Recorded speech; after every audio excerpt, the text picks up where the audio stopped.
on, Mom and Dad. You mean to squat down a little bit? This is Journey. And I got no makeup on, so make sure you get a decent side. My name is Carlton States. Okay. And what would you like to know? What is your dream? What is my dream?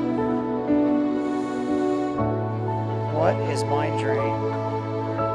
My dream is to get my own apartment and my own furniture and my own car. My dream is to make it in music. Music's my passion. I want to go to school for music. Soon I'm going to get my prosthesis. I'm going to be able to walk upright. I'm going to be able to walk straight.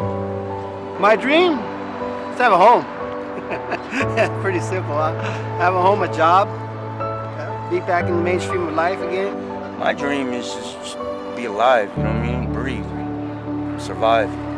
You're treated with a lot of disrespect when a person thinks you're homeless, 90% of the time. It's given me a lot of information and a lot of things to chew on for when this ends, because I think differently than I did before about the homeless. Being African American living in the United States of America, I do not believe in the system. It's not built for me to have esteem about myself. Everything that's already set up in place is already built in line for me to hate myself. The lack of proper education, you know, the lack of preparedness based on what this country is supposed to provide in this land of opportunity. I don't see too much opportunity here in Skid Row. Skid Row is a place where you come a lot of times when you've lost all your dreams. You come here because all the resources are supposedly here so you can get your life back together. But then there are the negative elements here on Skid Row that can pull you back into that old life. So it's hard for you to dream. My addiction is using crack cocaine, which I've been using I'm 60 years old now.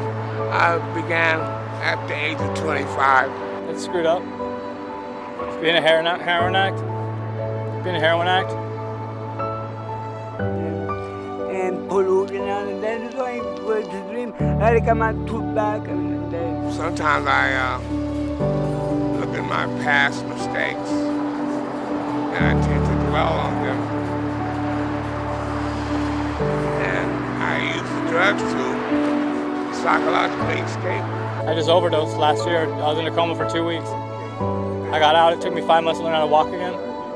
And I've been trying to learn how to walk, but I can't really do it that well. It's hard for people to have self-control. And there are all kinds of substances that are controlling people's lives. A lot of people have dreams here, you know. A lot of people here aren't in the situation they want to be in. My dream is to become somebody important to talk to people about the situation down here.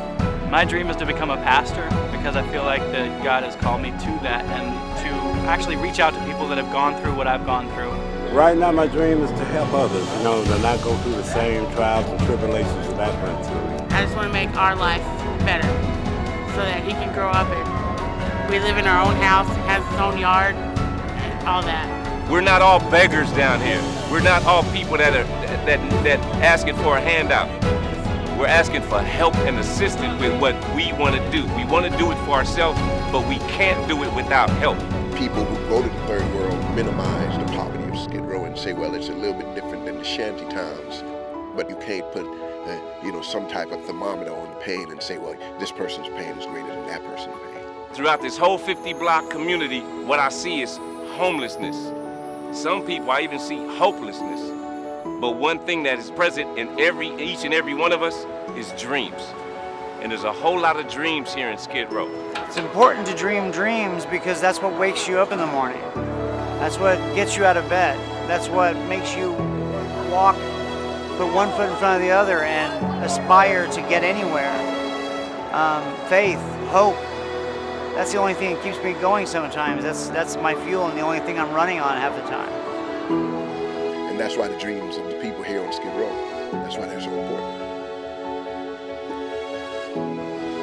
So what people can do is listen to our voice. It's two sides to every story. Just hear both sides, then draw your conclusion.